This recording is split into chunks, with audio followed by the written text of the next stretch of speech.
இறையேசுவில் பிரியமான திரு இருதய ஆண்டவரின் அன்பு பக்தர்களே, திரு இருதய ஆண்டவருக்கு கொடியேற்றி நவநாள் கொண்டாடி விழா எடுக்கின்ற இந்த வேளையிலே இறைவனுடைய பேரன்பை உணர்ந்த பிள்ளைகளாய் வாழவும் அவருடைய அன்பில் நிலைத்திருக்கவும் அந்த அன்பை ஒருவர் மற்றவரோடு பகிர்ந்து வாழவும் இன்றைய நாளும் வாசகங்களும் நமக்கு அழைப்பை தருகின்றன. அன்பார்ந்தவர்களே, திரு இருதய ஆண்டவர் என்றாலே அந்த திரு இருதயம் இறைவனுடைய பேரன்பை குறிக்கிறது. திரு இருதய ஆண்டவர் சுரூபம் மற்றும் திரு இருதய மாதாவின் சுரூபத்திலே மட்டும்தான் இதயம் வெளியிலே இருக்கின்றதைப் போல வடிவமைக்கப்பட்டிருக்கும். வேறு எந்த சுரூபத்திலும் இதயத்தை வெளியிலே நம்மால் காண முடியாது. அந்த இதயத்தை நாம் உற்று நோக்கினோம் என்றால் அந்த இதயம் அன்பினால் பற்றி எரிந்து கொண்டிருக்கிறது. அதுதான் உண்மை. இறைவனுடைய அன்பு என்றுமே மாறாதது. இதயத்தை ஏன் அன்பிற்கு அடையாளமாக வைக்கின்றார்கள் என்று சிந்தித்து பார்க்கின்ற பொழுது ஒரு உண்மை புலப்படுகிறது. ஒரு மனிதனுடைய எந்த ஒரு உறுப்பு செயலிழந்து விட்டாலும் கூட அந்த மனிதன் வாழ்வு முடிந்துவிட்டது, இறந்துவிட்டான் என்று யாருமே சொல்ல மாட்டார்கள். ஒருவேளை கை வேலை செய்யலை, ஒருத்தர் படுத்த படுக்கையாயிட்டார், மூளை சாவு கூட அடைந்து விட்டார், ஆனாலும் அவருக்கு உயிர் இருக்கிறது. உயிர் இருக்கிறது என்றால் இதயம் துடித்து கொண்டிருக்கிறது. மூச்சு கூட விடாமல் ஒரு சில நிமிடங்கள் பயிற்சியின் மூலமாக ஒருவர் இருக்க முடியும். ஆனால் இதயம் துடிக்காமல் ஒரு நிமிஷம் கூட இருக்க முடியாது. இதயம் நின்று விட்டது என்றால் வாழ்வு முடிந்து விட்டது என்று அர்த்தம்.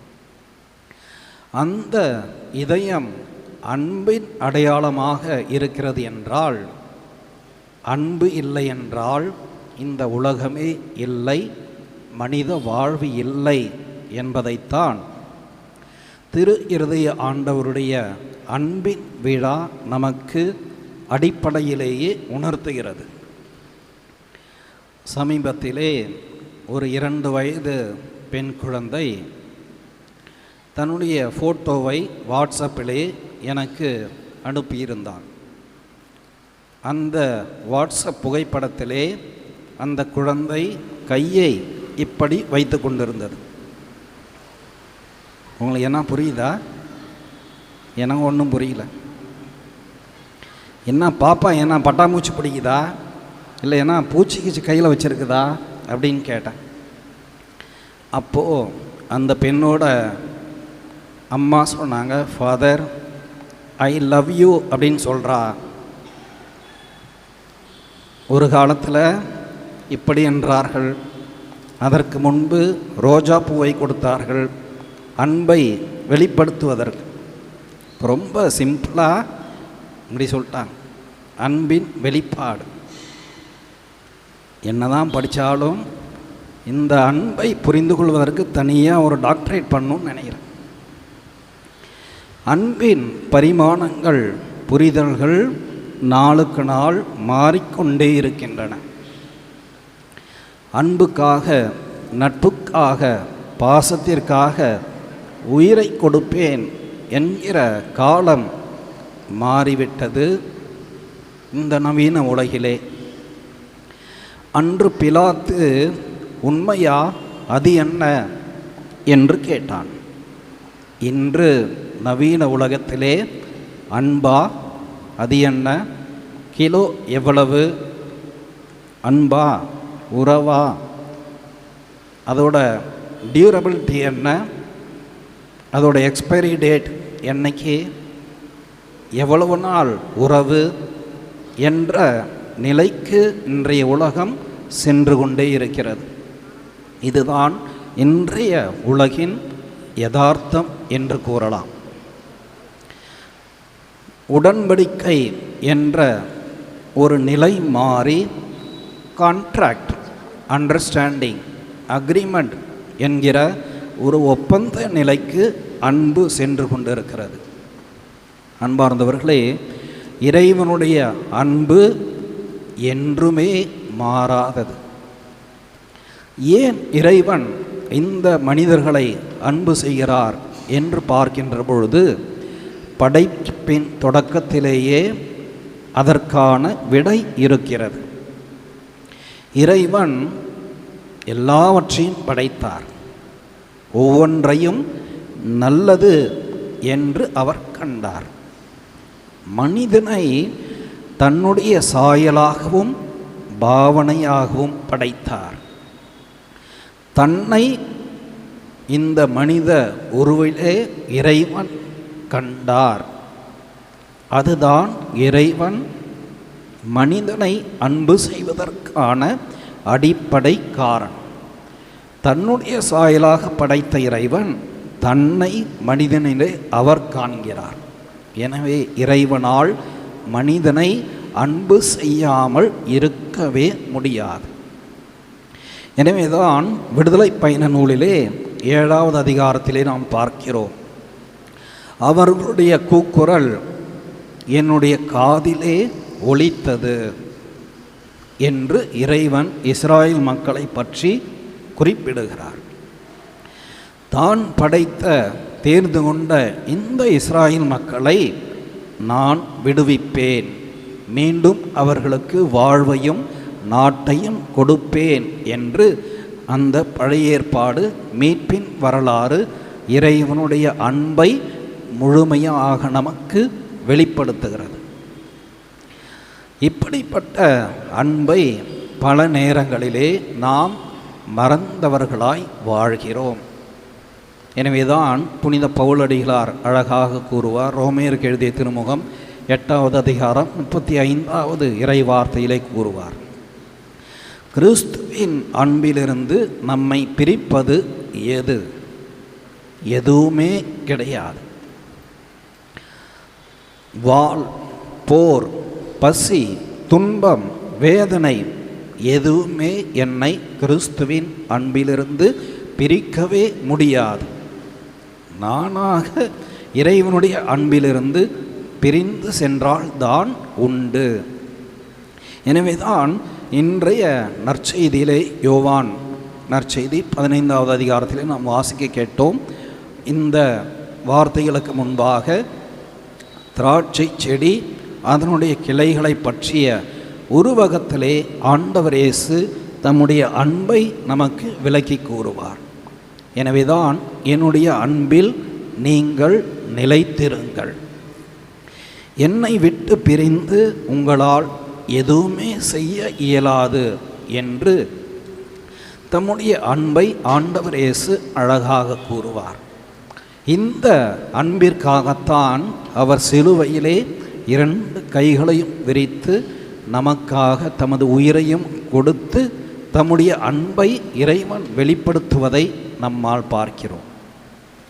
அவருடைய அன்பு அளவிட முடியாதது என்பதால் தான் என்னுடைய அன்பு பறந்து விரிந்தது என்று சிலுவையிலே விரிந்த கரங்களோடு ஆண்டவர் இயேசு தமது அன்பை நமக்கு உணர்த்தி கொண்டிருக்கிறார். கிறிஸ்துவில் பிரியமானவர்களே, இறைவனுடைய அன்பிலே எப்படி நிலைத்திருப்பது? அதுதான் இன்றைய சிந்தனையாக நமக்கு நற்செய்தியிலே தரப்படுகிறது. ஒருவர் மற்றவரை அன்பு செய்யுங்கள். ஒரு முறை 2 நண்பர்கள் பேசிக்கொண்டார்கள். ஒருவன் மிகவும் கவலையாக சோகமாக இருந்தான். என்னடா ஆச்சு, ஒரே சோகமாக இருக்கிற, என்ன விஷயம்? என்னுடைய தாத்தா இறந்து விட்டார், அதுக்காக கவலைப்படுற?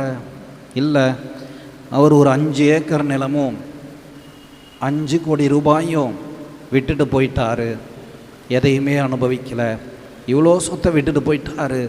அப்போ தான் அவருடைய அன்பே எங்களுக்கு புரிந்தது என்று ஒருவன் சொன்னான். இப்போ மற்றவன் சொன்னான், இது என்னடா பெரிய விஷயம், எங்கள் தாத்தா கூட தான் போன வருஷம் செத்தார், இதை விட அதிகமாக வச்சுட்டு போனாரா, விட்டுட்டு போனாரா? ஆமாண்டா, அவர் இந்த உலகத்தையே விட்டுட்டு போயிட்டாரு அப்படின்னா. அன்பார்ந்தவர்களே, இன்றைய உலகத்தின் அன்பு ஆதாயத்தின் அடிப்படையிலே, பொருளின் அடிப்படையிலே, பயன்பாட்டின் அடிப்படையிலே அளவீடு செய்யப்படுகிறது. ஆனால் கிறிஸ்துவின் அன்பு, இறைவனின் அன்பு, அது எல்லையற்றது, பொருட்களை கடந்தது, ஆதாயத்தை கடந்தது. எனவே தான் எந்த ஒரு ஆதாயத்தையும் எதிர்பார்க்காமல் கிறிஸ்து இந்த உலகிலே மனிதனாக பிறந்தார். தமது இதயத்தின் அன்பை அவர் ஒவ்வொரு நாளும் நமக்காக இறை வார்த்தையிலும் நற்கருணையிலும் வெளிப்படுத்தி கொண்டே இருக்கிறார். ஆங்கிலத்திலே ஒரு வாக்கியம் சொல்வார்கள், out of mind, out of sight, out of mind என்று சொல்வார்கள். ஒருவரோடு நீண்ட காலம் தொடர்பிலே ஒருவர் இல்லை என்றால் அவருடைய மனதிலிருந்து, எண்ணத்திலிருந்து கொஞ்சம் கொஞ்சமாக மறைந்து போவார்கள் என்று கூறுவது உண்டு. 100% உண்மை என்று எடுத்துக்கொள்ள முடியாது, ஆனாலும் அதிலே ஓரளவுக்கு உண்மை இருக்கிறது. ஒருத்தவங்கள்ட்ட நாம் பேசவே இல்லை, பார்க்கவே இல்லை, ஆண்டுகள் கடந்து செல்கின்றன, நாளாக அவர்களை மறந்துவிட வாய்ப்பு உண்டு. ஏன்னா நாம் அப்பட்டமாக பார்க்குறோம். வெளிநாட்டில் சென்று தங்கியிருக்கிறவர்கள் வேலை நிமித்தம் செல்கிறார்கள், அங்கே தங்குகிறார்கள், தொடர்பு கொஞ்சம் கொஞ்சமாக குறைந்து கொண்டே வருகிறது.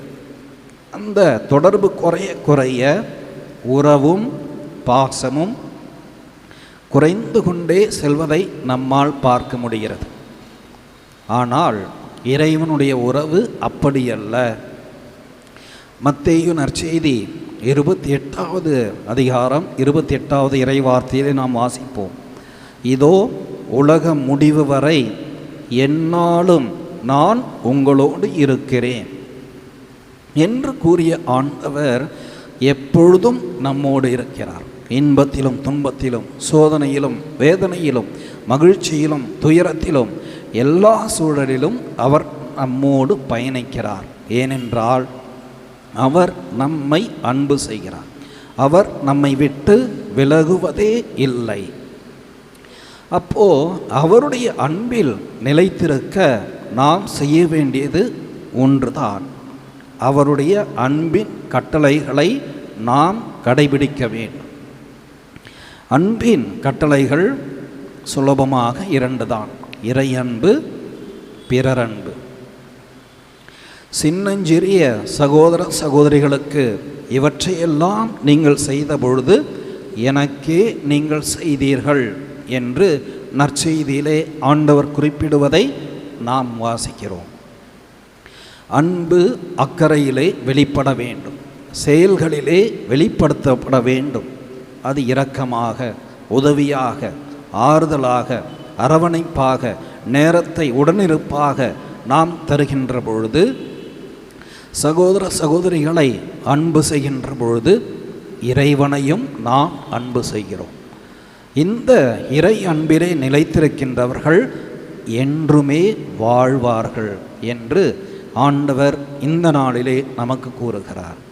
எனவே கிறிஸ்துவில் பிரியமானவர்களே, திரு இருதய ஆண்டவரின் இதயத்தின் அன்பை கொண்டாடுகின்ற இந்த நவநாட்களிலே, விழாவிலே இறைவனையும் ஒருவர் மற்றவரையும் எந்தவிதமான நிபந்தனையும் இல்லாமல் அன்பு செய்வோம். ஆண்டவருடைய ஆசிரை பெற்றுக்கொள்வோம். ஆமென்.